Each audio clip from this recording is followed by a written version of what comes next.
En France, Isa et Gaby Martinet, des quadragénaires, sont les heureux parents de 3 enfants de 8 à 16 ans. Et ils s'efforcent d'être à la hauteur de la tâche. Par télépathie.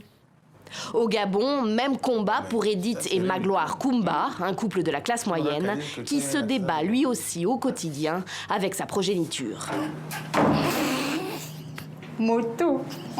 L'éducation des enfants, le thème central de cette mini-série.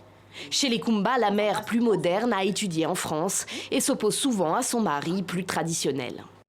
On est entre deux cultures, entre la culture occidentale et la culture africaine. Et ça pose vraiment la question de, entre tradition et modernité. Et la question n'est pas d'être manichéen et de dire c'est la tradition ou c'est la modernité. C'est de dire justement que dans les deux, il y a des choses bien et qu'on peut piocher en fait. Et c'est ces parents-là qui tentent, entre la mère plus moderne et le père plus traditionnel, qui tentent d'élever leurs enfants aujourd'hui. Pour le reste, même principe, un format court, 3 minutes, et 3 sketchs qui s'enchaînent.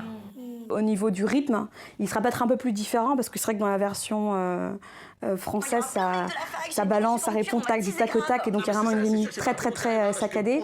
Ce qui sera peut-être moins dans la version gabonaise, africaine, où ils sont plus... il y a un rythme un peu plus lent, on va dire. Et justement, les ressorts comiques viennent aussi, on va en venir du côté africain, justement, de ces moments de pause, ces regards, ces expressions, ces onomatopées, les chips, comme on dit, qui vont venir agrémenter, on va dire, la version africaine. Les scénaristes ont pris soin de ne pas être trop gabonais, notamment dans les dialogues et l'utilisation de l'argot, car leur série Parents mode d'emploi doit parler et faire rire toute l'Afrique, comme elle est aussi diffusée sur TV5 Monde.